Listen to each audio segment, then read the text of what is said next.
Olá, meus amigos. Voltamos com a segunda parte sobre esta catequese. Creio na Igreja Una, Santa, Católica e Apostólica.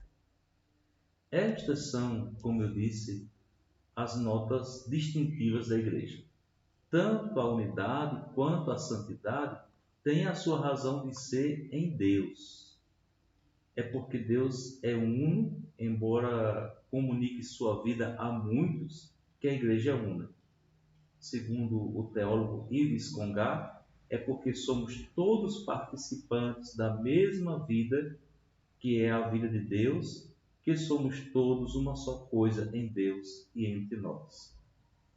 Isto, segundo o apóstolo Paulo, nos torna um só corpo, que é a Igreja, e enuncia os princípios da unidade.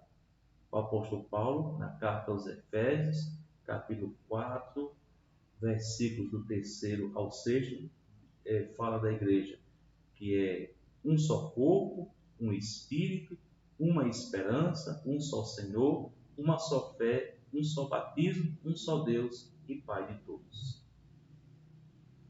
Também a santidade da igreja tem sua fonte em Deus. A igreja é o templo de Deus e o local de sua presença no mundo.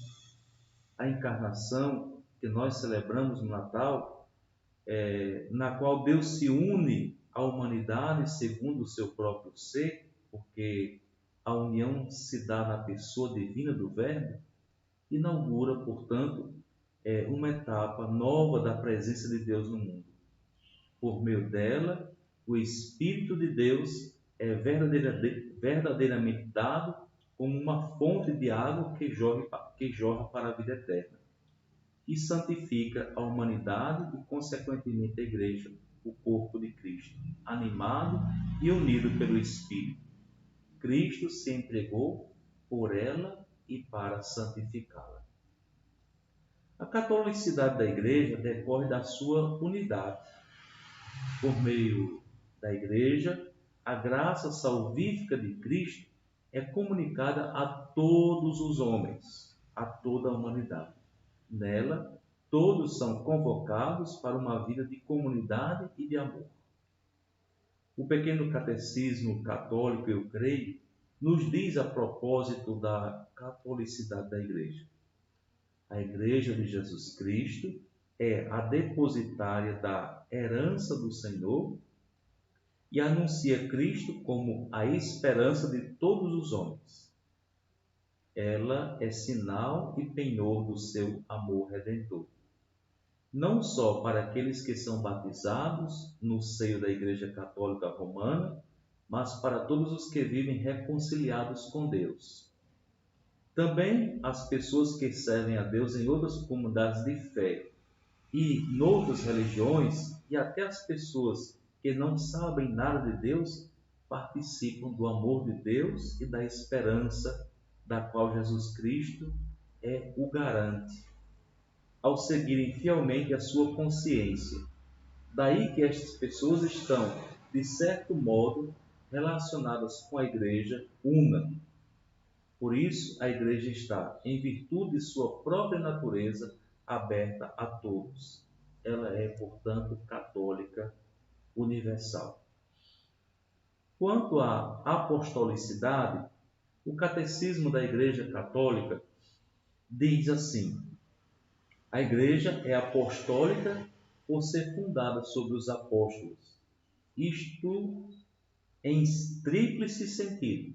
Primeiro, porque foi e continua sendo construída sobre o fundamento dos apóstolos que foram escolhidos pelo próprio Cristo e enviados em missão por ele. Segundo, porque conserva e transmite com a assistência do Espírito Santo os ensinamentos dos apóstolos. Terceiro, porque ela continua a ser ensinada, santificada e dirigida pelos apóstolos até que Cristo volte, graças aos que lhe sucedem na missão pastoral, os bispos em comunhão com o Papa. As palavras de Jesus, dirigidas aos apóstolos, deixam claro que o seu ministério é uma continuação de sua própria missão. Como o Pai me enviou, eu também vos envio. Evangelho de João, capítulo 20, versículo 21.